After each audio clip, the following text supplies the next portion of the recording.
Alright guys, so we're going to go over these two triggers. I have the Delta Team Tactical here, the one that Rare Breed was selling. And then we have the Rare Breed, and it's the frt-15l3. This is their new release. It's a 3-position FRT, just like the Delta Team Tactical. They actually look fairly similar on the outside, but they have quite a bit of difference. We're going to get into this. I'm actually going to take these apart later on in the video, and we will see all the differences as well.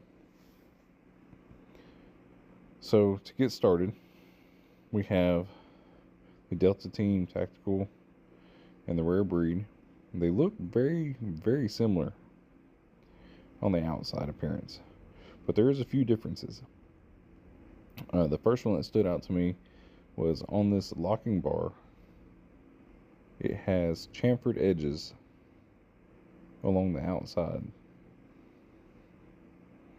You can see right here as I'm pointing to them, versus the Rare Breed is flat. There's no chamfer. So another thing I noticed was on the bottoms of these two triggers, there is, I don't know exactly what it's called, but it's where the bars that ride along the safety to, where it goes from 3-position to 2-position.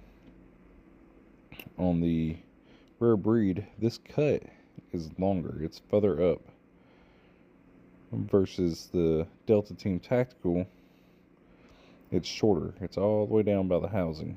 It's same on both bars. And on this one, the left bar is cut further up versus the right bar.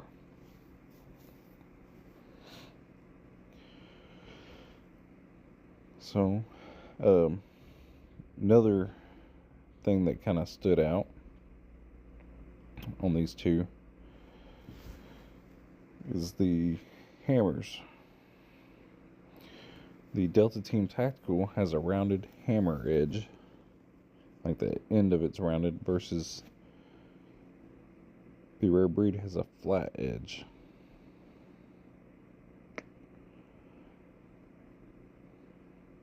So it's just kind of comparing the two, the things that we can see right off.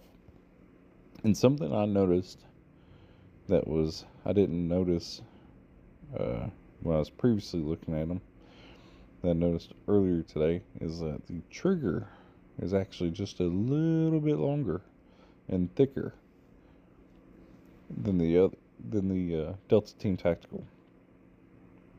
Not much, just a little bit. So that's all the appearances on the outside that I can see difference-wise. And the insides are completely different.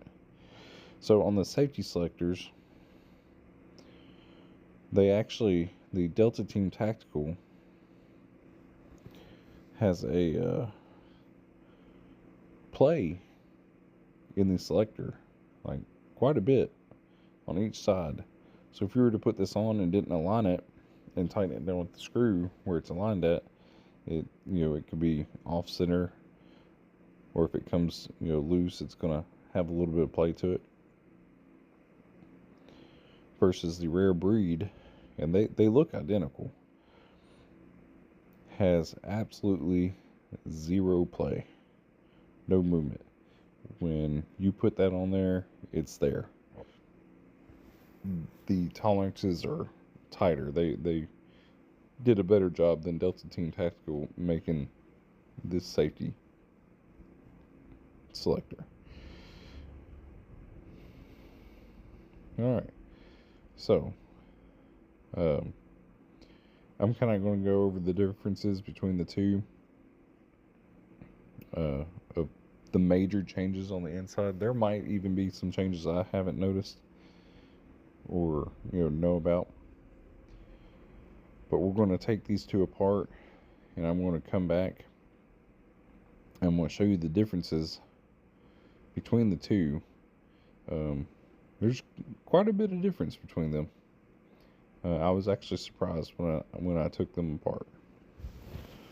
So we're going to come back in just a minute, and I'll have these completely disassembled, and I will show you the differences of what I found and what my thoughts are on them.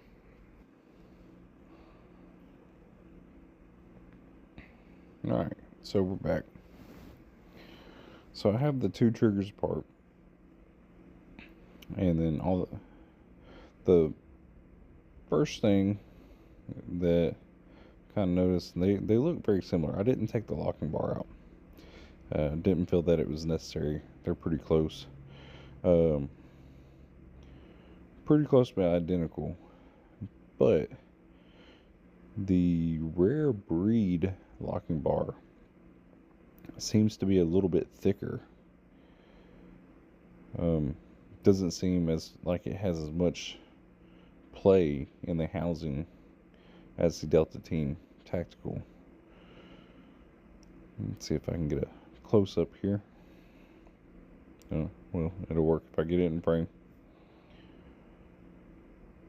So can't really tell by the eye, but the rare breed definitely has less play in locking bar. Another thing is that the Delta Team Tactical housing has a shelf along the inside and a spring, recessed spot for the spring, trigger spring. Is where the rare breed housing does not. That shelf has been removed.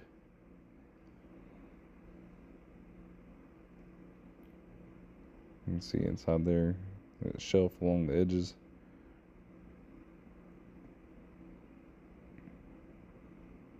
Alright, and over here, it's just smooth, flat. The shelf is gone. The recess for the spring is gone. Alright, so that's the first difference I've noticed, on the housing. So they've updated the springs on the triggers, is what one of the first things that I seen taking it apart is that Delta Team Tactical went from a standard coil spring, and rare breed went to a torsion style spring. I know this is not a good comparison, but the torsion style spring actually feels stiffer than this little coil spring. And after I talked to rare breed, they confirmed that spring is actually stronger. So on the triggers themselves also, there's differences in them along with those bars, but the disconnector is just slightly different, and the sear, there's a major difference between the two on it. The sear is flat on the rare breed, and it's kind of rounded on the Delta Team Tactical. And the rare breed also is polished a lot better. It has more of a crisp line, like the machining and quality is better. And that was really the only difference I could tell in those, and the angle's a little bit different. But on the hammers are different too. The spot where the sear engages on the hammer is in different positions and at a different angle, along with that flat spot. So I was told the flat spot was to help prevent binding due to the different angle that the sear is on the hammer, of where the hammer has to move. And they had to incorporate the flat spot to prevent binding on it. They also upgraded the spring, the hammer spring the hammer spring is a lot stiffer on the rare breed versus the Delta Team Tactical. So with them upgrading the hammer spring, they addressed an issue that people were having shooting them in like AR9s, where some of the primers on the 9mm casings are stiffer, and they were getting light primer strikes, and so that added spring pressure is supposed to mitigate that. So here they are, kind of side by side. You can see the two different springs, and the hammers are different, the trigger's different, so pretty much all the parts on the inside are different. When they added the springs, they actually had to change the angle of the sear engagement on the hammer and trigger to help compensate for that extra, pressure, to make the trigger pull feel similar and still kind of light without being too heavy. But then again, this is also this isn't a competition style trigger. It's not going to have 3 pounds, 3.5 pounds. It wasn't made for that.